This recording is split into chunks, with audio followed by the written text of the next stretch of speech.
Hello everyone, কেমন আছো সবাই? আর আমরাও কিন্তু খুব ভালো আছি। আর এই যে দেখছো, সকাল সকাল রেডি হয়ে স্নান টান করে রেডি হয়ে আমরা কিন্তু চলে যাচ্ছিলাম কলস যাত্রা দেখতে।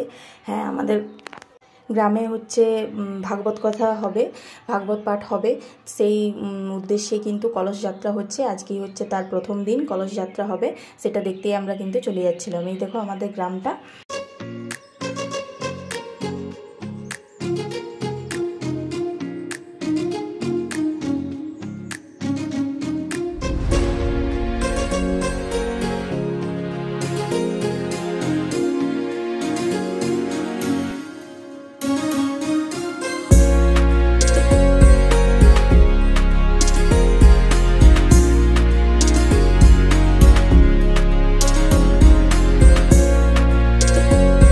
রাস্তার মাঝে ফুল দেখতে পেলেই কিন্তু ছবি তুলতে ইচ্ছা করে, কিন্তু আমি তো সেই সময় ভিডিও করছিলাম, তাই আমি ভিডিওতেই ক্যাপচার করে নিলাম ফুলগুলো।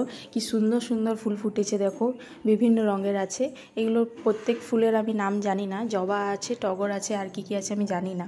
পৌঁছে গেলাম যেখান থেকে জল নিয়ে যাওয়া হবে। এই যে সবাই লাইন দিয়ে দাঁড়িয়ে আছে মেয়েগুলো, এবার তারা জল নিয়ে আর কি যাবে। তোমরাও একবার চারিদিকটা দেখো, কি সুন্দর জায়গাটা, খুব সুন্দর লাগবে দেখতে।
এবার দেখো মেয়েগুলোকে এক এক করে কলসি ধরিয়ে দেওয়া হচ্ছে, জল নিয়ে ভরা হয়ে গেছে, এরপরে তারা নিয়ে চলে যাবে। আর আমরাও পেছন পেছন চলে যাব, আর সবটাই তোমাদের সাথে শেয়ার করব। ভিডিওর শেষ পর্যন্ত তোমরা থাকো।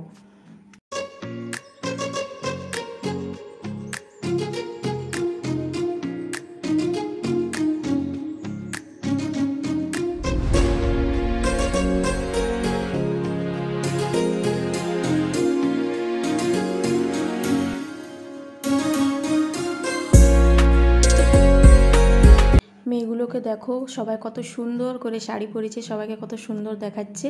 আর সবাই কিন্তু লাল পাড় সাদা শাড়ি পরেছে, এই শাড়িতে কিন্তু সবাইকে খুব সুন্দর লাগে। আমি তো যেখানে যাই আমি শুধু সবার শাড়ি, কে কেমন গহনা পরেছে, কে কেমন কানের পরেছে, কী রকম ব্লাউজ পরেছে, আমি শুধু ওগুলোই দেখি, কারণ আমার দেখতে ভালো লাগে। বিভিন্ন রকমের ফ্যাশন সেন্সগুলো বোঝা যায়। সেদিন সবাই মিলে এত ফুর্তি করেছি, এত মজা করেছি, কিন্তু ভিডিওটা যে এত পরে আপলোড করতে পারবো সেটা আমি ভাবিনি। আজ মনে হয় প্রায় 15 দিন হয়ে গেল যে ভিডিওটা মানে আমার গ্যালারিতে পড়ে রয়েছে, কিন্তু আপলোড করা হয়নি। এ দেখো আমরা গন্তব্যস্থলে পৌঁছে গেছি, মানে যেখানে ভাগবত কথা হবে সেখানে পৌঁছে গেছি। জাস্ট জায়গাটা দেখো, তখনও কিন্তু সম্পূর্ণ ডেকোরেশন কমপ্লিট হয়নি, তবুও জায়গাটা কি সুন্দর লাগছে। তাহলে ভাবো রাত্রেবেলায় জায়গাটা লাইটিং দিয়ে যখন সাজানো হবে তখন আরও কত সুন্দর লাগবে। রাত্রেবেলার ভিউও আমি তোমাদেরকে দেখাবো, অবশ্যই তোমাদের সাথে শেয়ার করব, কিন্তু এখনের ভিউটাও কিন্তু কম সুন্দর লাগছে না। খুব সুন্দর করে সাজিয়েছে চারিদিকটা। কোনো উৎসব শুরু হওয়ার আগে আমরা কত দিন গুনি যে এই উৎসব শুরু হবে, আমরা এই করব সেই করব, এত ফুর্তি করব, এই খাবো সেই খাবো, কিন্তু উৎসবটা শেষ হতে টাইম লাগে না। শুরু হলেই মনে হচ্ছে যেন 1-2 দিনের মধ্যেই শেষ হয়ে গেল, ভালো করে আনন্দ ফুর্তিও করতে পারলাম না, এত তাড়াতাড়ি শেষ হয়ে গেল। দেখো এটা প্রথম দিন ছিল, আর আমি শেষ হয়ে গেছে, আর শেষ হওয়ার 3-4 দিন পরে ভয়েস ওভার করছি। মানে ভাবো দিনগুলো এত তাড়াতাড়ি চলে যায়। এই যে দেখো যে কলসগুলো আনা হয়েছে সেগুলো এখানে সাজিয়ে রাখা হচ্ছে, সবাই সাজিয়ে রাখছে এখানে। আর আমরা চলে যাব ওইদিকে মেলায় ঘুরতে, মানে মেলার বিভিন্ন রকমের দোকান এসেছে, খাবার দোকান। এই যে প্যান্ডেলটা দেখতে পাচ্ছ, এই প্যান্ডেলে কিন্তু ভাগবত কথা হবে। আর এই যে দোকানগুলো এখানে বসেছিল, ভালো করে দোকানগুলো এখনও ভালো করে বসেনি, বিভিন্ন রকমের কাজ চলছিল তখনও ভালো করে বসেনি। আমরা তবুও ঘুরতে গিয়েছিলাম, দেখতে গিয়েছিলাম কোথায় কী এসেছে, কোন দোকান কোথায় বসেছে সেগুলো দেখতে গিয়েছিলাম। দোকানগুলো এখনও কমপ্লিট হয়নি, এখনও সাজানো চলছে, জিনিসগুলো দিয়ে এখনও সাজাচ্ছে তারা। আমরা চলে গেছিলাম দেখতে।